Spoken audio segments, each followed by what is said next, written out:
about seeds and whatnot and plant propagation. Where's that big old green pitcher? I got some things that need Green water. pitcher. Oh, this one? Yeah. I have decided that this is going to be where our grow lights are going to go because this is 10 inches wide and a 10-20 tray is going to fit right in here. So right now I need to get like 4 boards to just run across here, and I'll be able to do a lot of planting in here. I think I can fit. Shoot, that's probably, I bet I can fit like 2 trays, 2.5 on every shelf. That's quite a few. Plus we'll add some grow lights because this is a north window. This is not really enough light, even when you're smack in the window. If it was a south facing, maybe we could. All right, seed wise, I could have started quite a few of these even in January. These are, for the most part, perennial flowers that are stardom ones that have them forever.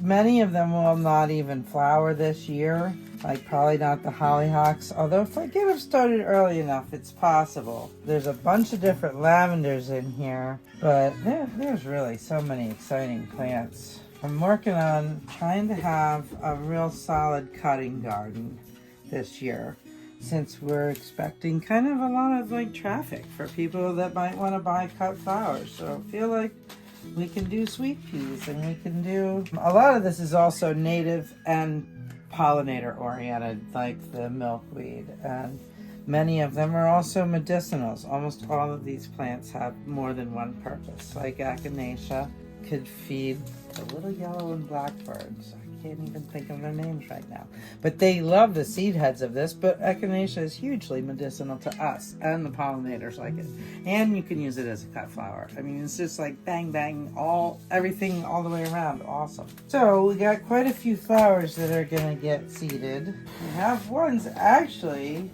that I should have already done and that we could do today. This won't take too long, maybe 20 minutes.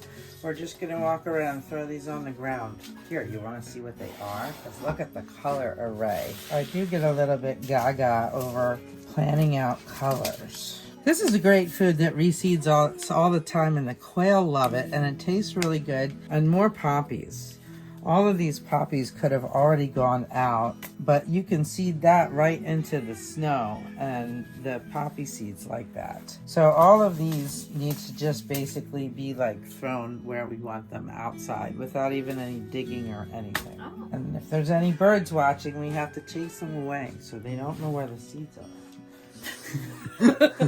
What else we got going on here? We've been painting a blackboard so we can finally get a to-do list going on, which would make other people's lives as well as mine easier.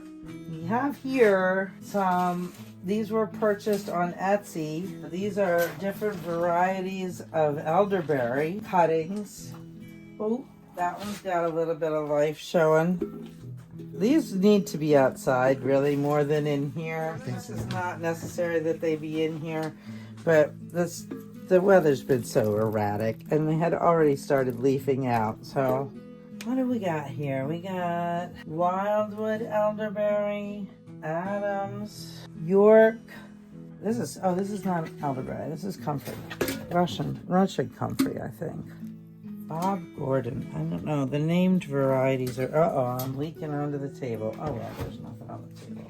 This whole area, we're slowly starting to get geared up to do some seeding here. Like, I need to do all of those into trays. We are pretty much set up, actually. I got my little trays there. I got my 10-20. This is a 10-20 tray, if you ever wonder. And it's really nice to only have pots that fit in that, because when you have almost no space, you gotta maximize the space. So it's great to be using reclaimed yogurt cups and everything, but it just looks too chaotic for me, and it wastes too much space. So look how organized. Holy cow. I actually went through all the seeds in the whole joint, and this is all veg. It was illuminating. Like, I feel a little like I buy obsessively, but I really don't. We are using them up. We have lettuce. Like, it's just absurd, you know. And you can throw lettuce seed around at home, like right now, and get lettuce in the spring. This is all the flowers and herbs. Like just this whole category right here is basil. But they are all different basils. There's that many basils in the world, and they're all cool. So $3 seed packet, you know. And you can make a whole new friend. The sunflowers that I've got planned, like we got to do some pretty big fields. This is an awesome one. That is not really kind of going to go with that. That'll go more in a mixed perennial bed.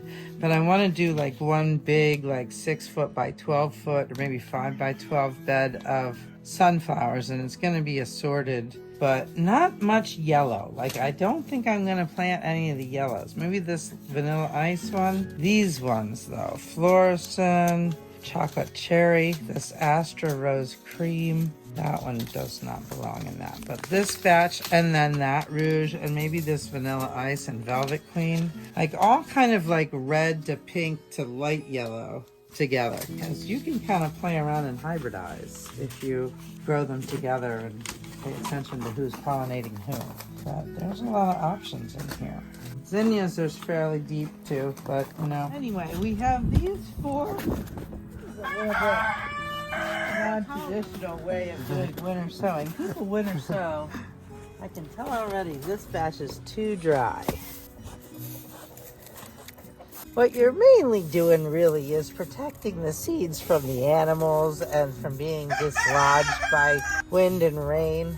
But you're not really being hyper vigilant because they're gonna sprout when they're ready to sprout, is the theory. And a lot of people do this. They usually do it in a milk jug half and then split it up into these things, and I'm a little bit too lazy for that, and I did not save my milk jug. Yeah, I don't see anybody sprouting, but I don't want them to dry out either, so I can't really get any. I am wondering if I should be trying to find a sunnier spot for them than this. I wanted them protected, but I think this would be I think many of them have decided to sprout, which you can blame them. I mean, it has been horrible. I wasn't really expecting it. It could be weeks. You know, it's basically the same as if they were naturally sprouting underneath a parent plant, you know? Hopefully these tiny cells don't limit them too much. Hi, everybody. They are working on digging under the fence. Look it. I guess chickens are trying to burrow. Oh crap! I can't. Oh wait, I can open it the other way. The snow caved the roof in. Nice friend. How are you, sir? He actually is. He does want me to grab him. This is actually his mating dance. This is not how he would behave if I was a dude. This is how he would behave if he's trying to win over a hen. Oh. Yeah, I know. He's actually my buddy now, which is how he got to be in here. I don't know if this is, that looks rough.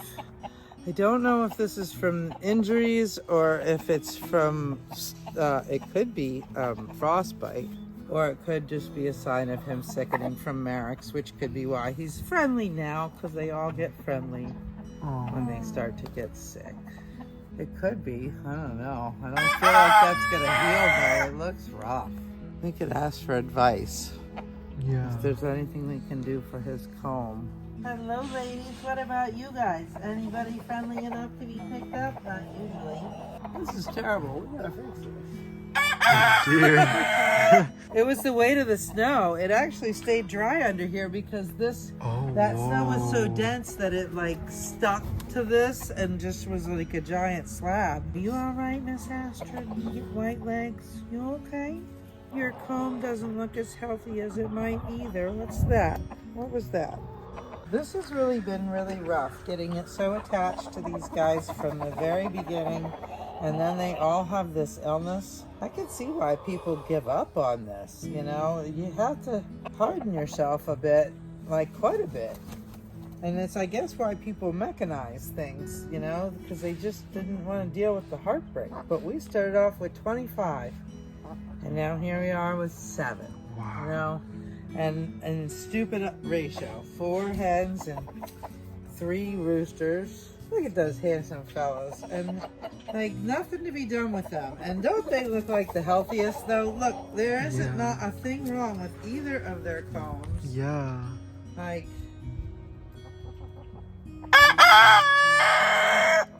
Oh, your comb looks pretty good, but she is kind of a favorite, so she's got a lot of feathers pulled out of her back. Oh dear. She's always been the most dominant hen.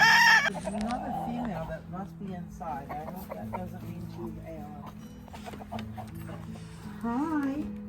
She's inside. Oh, she's sitting. Are you okay? Go around the corner. They've made their own nests in either corner. And she might have gone broody and maybe trying to make babies for us. In which case, I really need to get that Marek's vaccine on hand in case they just appear one day. Hi. Oh, they all. You guys are all coming to check and make sure we're not messing with Broody Mama?